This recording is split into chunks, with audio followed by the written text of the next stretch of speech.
ഞങ്ങളിന്ന് കോളേജിൽ പോയില്ല സർ. റൂട്ട് മാറിയതല്ല സർ, സാറിനെ കാണാനായിട്ട് തന്നെ ഇങ്ങോട്ട് വന്നതാ.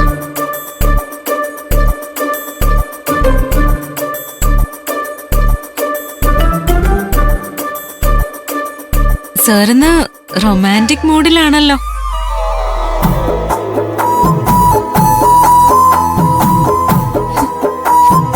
ഇപ്പൊ സാറിനെ കണ്ട ഒരു ACP ആണെന്ന് തോന്നത്തില്ല. ആര് പറഞ്ഞു? ഞാൻ അത്ര റൊമാൻറ്റിക് ഒന്നുമല്ല, സീരിയസാ.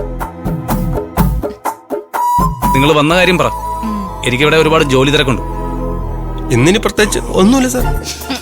ഇതൊക്കെ താനാണോ തീരുമാനിക്കുന്നത്? പറ, എന്താ നിങ്ങളുടെ പരാതി? ഞങ്ങള് പരാതി കൊണ്ട് വന്നതല്ല സർ. സാറിന് തന്നൊരു പരാതിയെ പറ്റി അന്വേഷിക്കാൻ വന്നതാ. അതേത് പരാതി? സാറിന് മറവി രോഗം ഉണ്ടോ? ഞങ്ങളുടെ റീന മാം സാറിനൊരു പരാതി തന്നില്ലേ? ആ പരാതിയെ പറ്റിയാ പറയുന്നത്. ഒരു അൺനോൺ നമ്പറിനെ പറ്റിയുള്ള പരാതിയാ.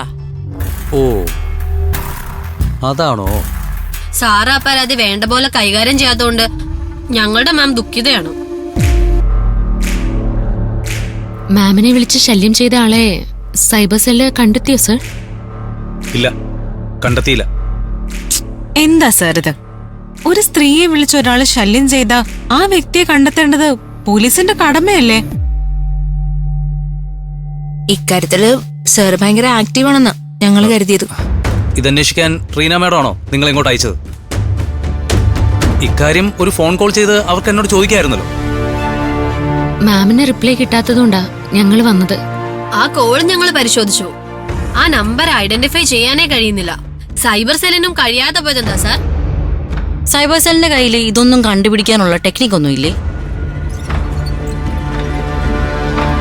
ഒരാൾക്ക് ഫോണിൽ വരുന്ന കോള് മാത്രമേ നമുക്ക് ട്രേസ് ചെയ്ത് കണ്ടെത്താൻ പറ്റൂ.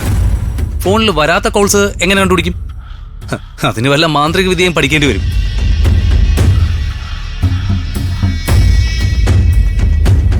വരാത്ത കോളോ? റീന മേഡത്തിന് അങ്ങനെ ഒരു കോള് വന്നിട്ടില്ല. നോ, അങ്ങനെ ഒരു കോള് മാമിന് വന്നതാ. ഞങ്ങളത് ഫോണിൽ കണ്ടതാണല്ലോ. മാഡത്തിന്റെ നമ്പർ പരിശോധിച്ചപ്പോ അങ്ങനെ കോൾ വന്നിട്ടില്ല.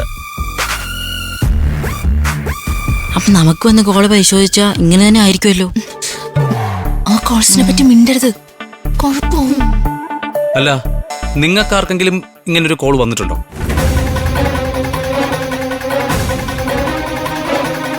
ഏയ്, ഞങ്ങൾക്കാർക്കും ഇങ്ങനെയുള്ള കോൾസ് ഒന്നും വന്നിട്ടില്ല. ഞങ്ങള് മാമിന്റെ പ്രശ്നം അറിഞ്ഞിട്ട് അതിനെപ്പറ്റി അന്വേഷിക്കാൻ വന്നതാ. എന്നാ പിന്നെ ഞങ്ങള് പോട്ടെ, വാ പോ.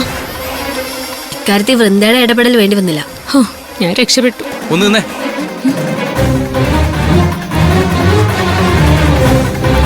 എന്താ സാർ? വൃന്ദ, ഒന്നിങ്ങോട്ട് വരാവോ? ഒരു കാര്യം സംസാരിക്കാനായിരുന്നു. എന്താ സർ സംസാരിക്കാനുള്ളത്? വരൂ, പറയാം. പോയിട്ട് വാ, ഞങ്ങളിവിടെ പുറത്ത് വെയിറ്റ് ചെയ്യാം. ചെല്ല്.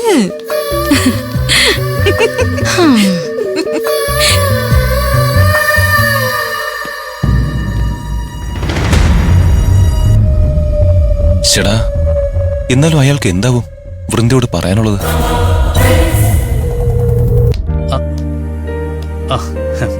ഇരിക്കൂ. വേണ്ട സർ, നിന്നോളാം. എന്നോട് ഇത്രയും ഓവർ റെസ്പെക്ട് ഒന്നും വേണമെന്നില്ല. ഇരിക്കൂ.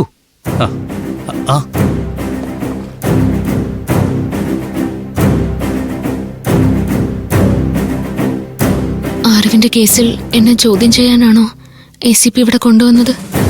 ഈശ്വര, ഞാൻ പെട്ടല്ലോ. നീ പേടിക്കണ്ട വൃന്ദേ, ഞാനുണ്ട് കൂടെ. വൃന്ദയ്ക്ക് നല്ല പേടിയുണ്ടല്ലോ. എന്തിനാ എന്നെ കാണുമ്പോ പേടിക്കുന്നത്? വൃന്ദയുടെ ഫ്രണ്ട്സിനൊന്നും ആ പേടിയില്ലല്ലോ. എന്താ പ്രശ്നം? പോലീസുകാരെ പൊതുവെ പേടിയാണോ? ഏയ്, അങ്ങനൊന്നുമില്ല. പോലീസ് എന്ന് കേൾക്കുമ്പോ മറ്റുള്ളവർക്കൊരു ടെൻഷനൊക്കെ ഉണ്ടാവും. തെറ്റ് ചെയ്യുന്നവരെ ടെൻഷനാക്കുന്ന പണിയാണല്ലോ പോലീസിനുള്ളത്. എന്ന് കരുതി ഇതൊരു ഈസി ജോബൊന്നും അല്ല കേട്ടോ. അതിഭയങ്കരമായ പ്രഷറാണ് ഞങ്ങൾ പോലീസുകാർ അനുഭവിക്കുന്നത്. അത് പലർക്കും അറിയില്ല. സാറിന് എന്നോട് എന്തോ സംസാരിക്കാനുണ്ടെന്ന് പറഞ്ഞത് എന്റെ ഫ്രണ്ട്സ് പുറത്ത് വെയിറ്റ് ചെയ്യാ. യെസ്, ആ വിഷയത്തിലേക്ക് വരാം.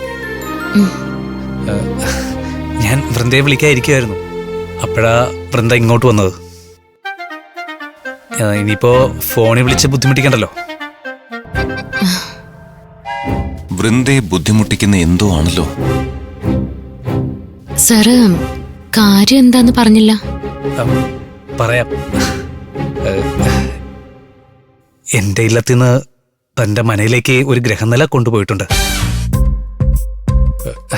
കൊണ്ടുപോയത് എന്റെ ഗ്രഹനിലയാ. അത് തന്റേതുമായിട്ട് ചേരുവെന്നറിയാനാ തന്റെ മുത്തശ്ശൻ ചോദിച്ചു വാങ്ങിയത്. അമ്മ വിളിച്ച് പറയുമ്പോഴാ ഈ കല്യാണാലോചനയെ കുറിച്ച് ഞാൻ അറിയുന്നേ. കല്യാണോ? വൃന്ദേ, ഇയാള് നിന്നെ കല്യാണം കഴിക്കാൻ പോവാണോ? വിവാഹക്കാരിയായതുകൊണ്ട് ഞാൻ അമ്മയോടൊന്നും പറഞ്ഞില്ല.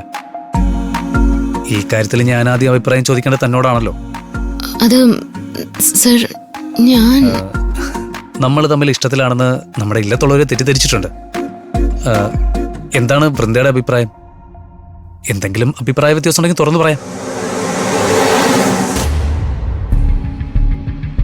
വൃന്ദേ, ഇഷ്ടമാണെങ്കിൽ നീ ഇഷ്ടമാണെന്ന് പറ, അല്ലെങ്കിൽ അല്ലെന്ന് തുറന്ന് പറ. എന്താണെങ്കിലും ഇവിടെ വെച്ച് നീ അത് പറയണം, അല്ലെങ്കിൽ നാളെ നീ പ്രശ്നത്തിലാവും. വൃന്ദേ, ആരാ എന്നെ വിളിച്ചേ? ഞാനാ വിളിച്ചത്. ആരവിന്റെ ശബ്ദം പോലെ തോന്നിയല്ലോ. ACP ആണോ വിളിച്ചേ? എന്താ വൃന്ദേ, എന്തുപറ്റി? താനൊന്നും പറഞ്ഞില്ല. അത് ഞാൻ പിന്നീട് അതേപ്പറ്റി പറയാം.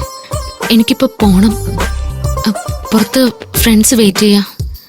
ഞാൻ പൊയ്ക്കോട്ടെ? എനിക്കും തിടുക്കമില്ല. താൻ ആലോചിച്ച് പറഞ്ഞാൽ മതി. സാർ, മോഴക്കുന്നിൽ പണിക്ക് പോയി മിസ്സിംഗ് ആയ രുദ്രന്റെ ആളുകളെ പറ്റി വിവരം കിട്ടി. 4 ഡെഡ് ബോഡിയാണ് കിട്ടിയത്, ഒരു വാഹനം.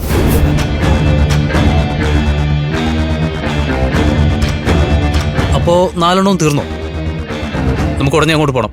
കമോൺ. സാർ, സാറേ, ഒന്ന് നിന്നേ.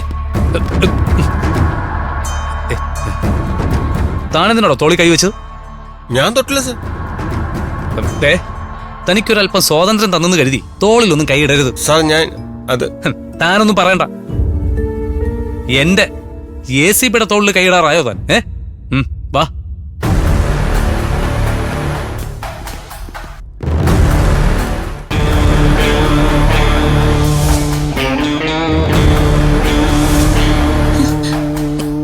അവന്മാര് 4 പേര് മരണപ്പെട്ടോ? അവരെ കാണാതായതല്ല, അവർ ഒളിവിൽ പോയതുമല്ല.